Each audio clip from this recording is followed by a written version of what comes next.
बहुत ध्यान से सुनना, गूढ़ प्रसंग है। अगर इसे बैठा लिए तो माला माल हो जाओगे।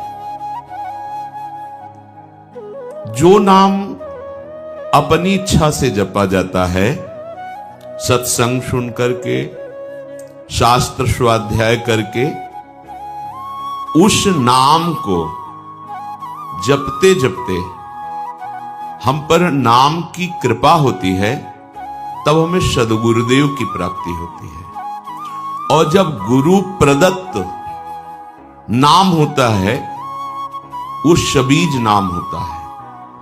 गुरु के श्रीमुख से निकला हुआ जो नाम है, जब हम विधि पूर्वक गुरु आज्ञा में रह करके उस नाम का जप करते हैं, गुरु आज्ञा में रह करके, तब उसके अंदर नाम की शक्ति जागृत होती है।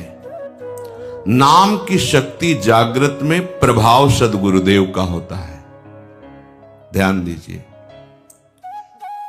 अगर आप स्वेच्छा से नाम जप कर रहे हैं, वो मंगल भवन नाम है, आपका मंगल करेगा, आपके दुरति का पाप का नाश करेगा, आपको सद्गुरु की प्राप्ति कराएगा। वो व्यर्थ नहीं जाएगा, पर उससे दिव्य लीला में आप प्रवेश पा जाएं, असंभव। वो मार्ग ही है।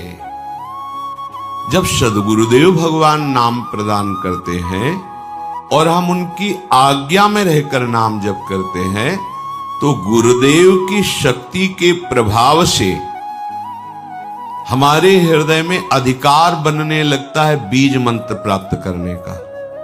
बड़ा सुंदर क्रम है।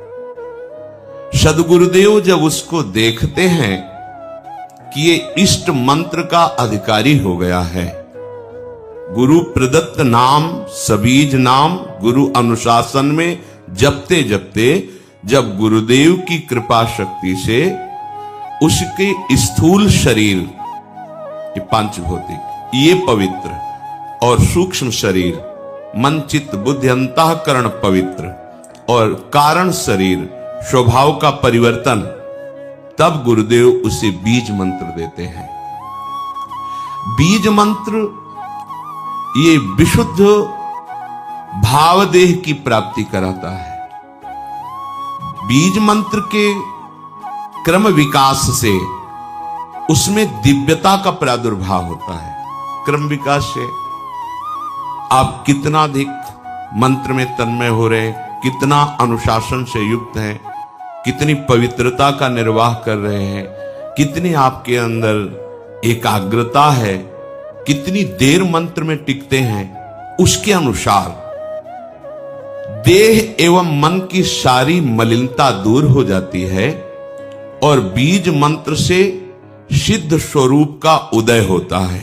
उस उपासक के हृदय में भाव देह जिसे कहते हैं। मंत्र सिद्धि आचार्य परंपरा से है। आपको मंत्र सिद्ध करने की जरूरत नहीं है, सिद्ध मंत्र है। इस मंत्र में प्रियता, अधिक समय तक टिके रहना, बहुत समय तक निज मंत्र ही चल रहा है, इससे आपकी पहले भूत शुद्धि होगी, पंचभूत आपके शुद्ध होंगे जिनसे शरीर रचा है, फिर चित्त शुद्ध होगा, इसके बाद स्वभाव शुद्ध होगा आपका। वो स्वभाव ही जहां शुद्ध हुआ, तहां भावदेह का अनुभव होने लगेगा। बीज मंत्र से, निज मंत्र से उस समय किसी भी अभाव की स्मृति नहीं रहती। अभाव, न उसे मोक्ष चाहिए, न सिद्धियां, कोई अभाव नहीं। सोचो कैसी स्थिति। जिस समय स्वभाव शुद्ध हुआ, पहले भूत शुद्धि, चित्त शुद्धि, स्वभाव शुद्धि, अब जो भाव का प्रादुर्भाव हुआ, तो यहां कोई भी अभाव नहीं है। किसी भी तरह की कोई चाह, कोई कामना, कोई पद प्रतिष्ठा, कुछ नहीं। ये अवस्था यद्यपि सिद्धावस्था के अंतर्गत मानी जाती है, परंतु इस प्रेम मार्ग की इस अवस्था में माता के गर्भ से उत्पन्न मलिन देह से प्रवेश नहीं हो सकता। इस देह का राग जब तक है, इसमें जब तक अपनापन है, तब तक आपका निकुंज रस में, देखो कहा है,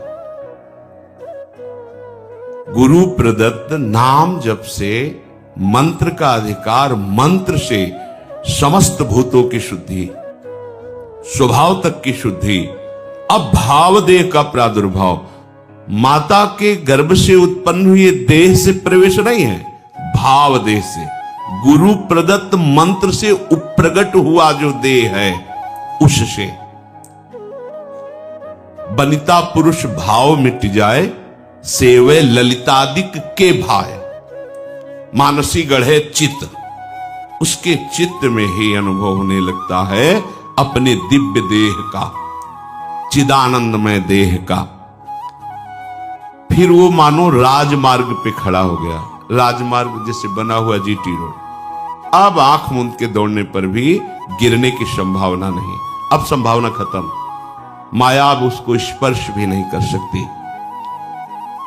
भगवत भजन की ये माइक अशुद्धि को दूर करके दिव्य देह भाव देह की अभिव्यक्ति जब तक नहीं है तब तक लीला में प्रवेश नहीं होता। छिन छिन बिहरत संग ये अनुभव नहीं होता। अब भावदेह में जो सेवा होती है, जो सुमिरन होता है, जो भजन होता है, वो है भजन। तो इस भजन से उस भजन की प्राप्ति, भजन से भजन की मांग, ये होगा गुरु प्रदत्त मार्ग से ही, ऐसे नहीं हो सकता। विधि मार्ग की नियमबद्धता इस उपासना में दृढ़ करेगी। ये चैतन्य मंत्र अंदर जाकर के आपकी भावना को सार्थक करता चला जाएगा। उपासक के भाव देह के विकास के साथ साथ उसके सामने उसके आराध्य देव का ज्योतिर्मय धाम, आराध्य देव की गूढ़ रस रीति प्रकाशित होने लगती है। ध्यान दीजिए, पर ये जान लेना चाहिए कि ये बात उसी के लिए है जो गुरु प्रदत्त बीज मंत्र का अनुष्ठान कर रहा है, निरंतर अनुशासन में रह करके।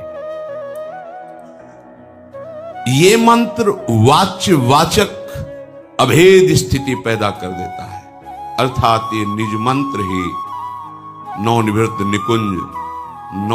निकुंज विलासी युगल सरकार और उनकी आंतरिक प्रीति, मन मन की रुचि जानी, ये सामर्थ्य प्रदान करता है। गुरु प्रदत्त बीज मंत्र जब पवित्र साधक के हृदय रूपी खेत में पड़ता है तो इष्ट रूपी फसल तैयार हो जाती है।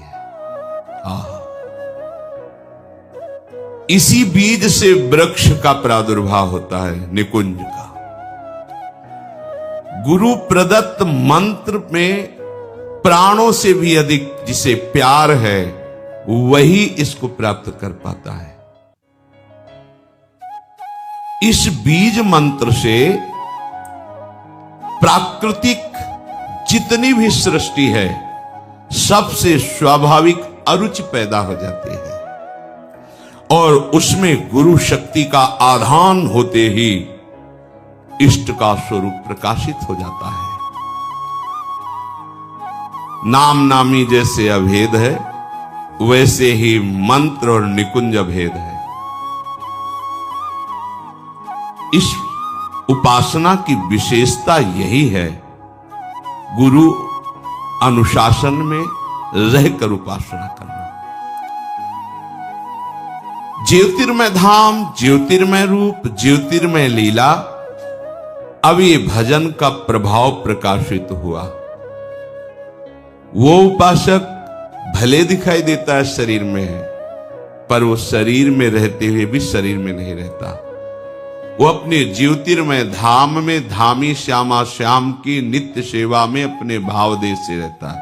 शरीर छूटे या बना रहे इससे कोई फर्क नहीं पड़ता। शरीर रहते ही वो इस अवस्था को प्राप्त हो जाता है। ये प्रेम की चरम अवस्था है।